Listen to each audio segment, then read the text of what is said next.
Did it. Did it. I saw it. I saw it. I saw it. Hello, everybody. This is Maniac for Lego. I just came back from seeing the Lego movie. And now that I think about it, I should have prepared some questions. Well, I had, let's see. Wow. The Lego movie is awesome. Let me tell you a few things. I'm just going to make this as a brief, no spoiler review, although I may hint at a few things. I won't reveal exactly what those things are. So, let's see. Here's the first question. Is it a brick film? No, it is not. Technically, the movie is not made as, you know, putting stop-motion animation into it. It's actually made by computer generation. So, it's something you probably could have known before the movie and while the movie was happening and such. But it's really, you know, it is based on Lego bricks, exactly. Like, based on Lego bricks.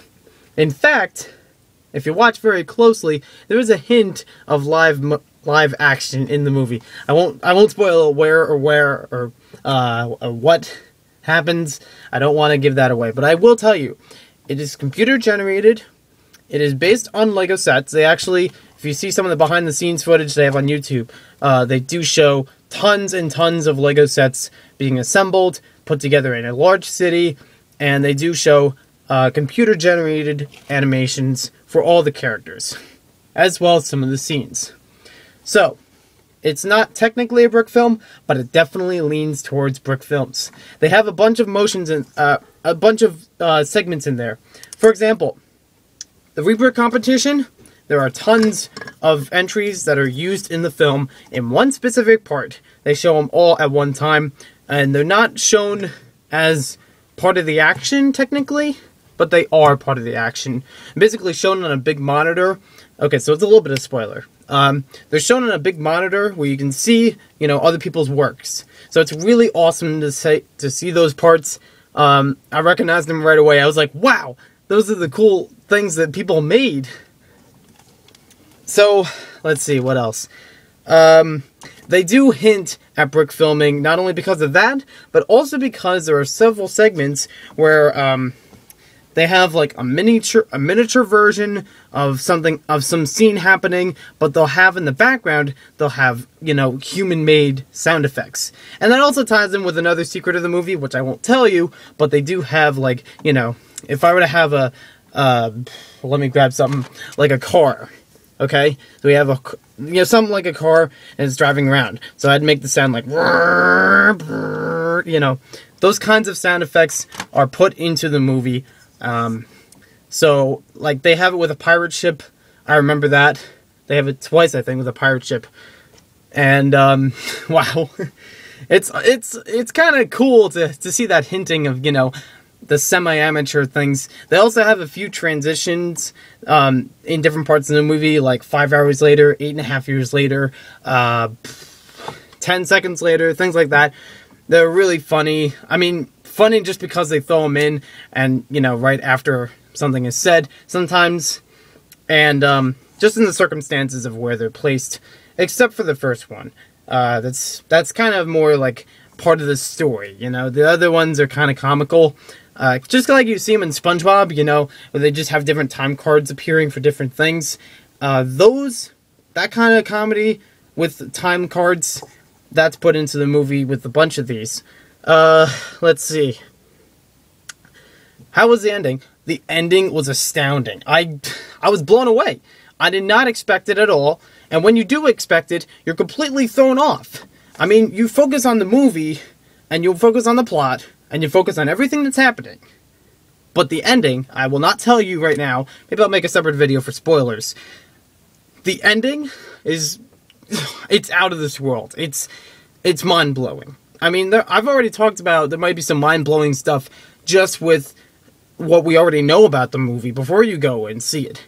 But even when you do see it, it's amazing. It's completely out. You wouldn't even have thought that was coming. But it actually hints to it. And I kind of mentioned that before, but I'm not going to say what. And you're going to be like, oh, tell us. No. I don't want to spoil it. Here's the thing. I don't even want you to watch the spoilers video before you watch this movie. You know, I'm even going to put off doing the spoilers video. And I know you're probably going to be like, no, just tell us. No, I can't. My friend who I went with, my friend John, he also likes Lego, but he I don't know if he's still, yeah, he kind of does still. Yeah, okay. So he enjoyed the movie a lot, just like I did. He had a really good point. He said, when I see advertisements for a film, I try my best to ignore them. So that way, if I'm, I'm still interested in it, but I won't get too much reveal. And that's actually a really good point, because as I was watching this movie, there are some pieces that are shown on YouTube. Earlier I thought, wow, we get to see a little sneak peek of the movie. But it actually takes away a little bit from the action once you do watch it. I mean, you could still laugh and you could still, be entertained by it, but it doesn't seem as fresh to you. You've seen it before. And with me, I've seen it like 10 times for some of these, the first look clips that are featured on different channels on YouTube. So to me, I guess maybe I was so hyped up about it that I actually saw something too many times before seeing the movie, so it dragged away from the attention of those scenes. Not too much, but still, you're familiar with it. And when you're not familiar with something, you're going to pay more attention to it. When you do pay more attention to it, it really brings in more emotion. And speaking of emotion, we're going to transition to another part. Let's see. Laughing is imminent with this movie. It's basically how I can boil it down. You will get jokes all around. Almost one after the other. In fact, some will pop up when you don't expect them. And as far as the emotion in the movie, you're really like, oh, this is going to be good. And you feel like the action building on in different scenes. But I gotta say, there was actually one point where Cloud Cuckoo, breaks apart, just like you see in some of the clips. And Unikitty gets a little bit sad. I will admit, that's not really a spoiler, but kinda, I don't know. It's not a major spoiler, but I guess it's still more than what would have been known otherwise. Anyways, Unikitty just got sad, and I've seen part of it in the Lego Movie video game, but just seeing it on the movie screen, it actually got me into tears. And the moment didn't last long. The good thing about it was, I wasn't, some 19-year-old in a theater of a bunch of children. I wasn't crying. The funny thing about it is, right after that moment where I thought I was gonna, start, I actually had tears in my eyes. Just for, Unikitty being sad. Because who doesn't want to see this face being sad? She's adorable! But right after that, they just knock you with a quick, funny joke, and you can't help but just, it takes away your tears, just dries them right up, and you're back into watching something funny.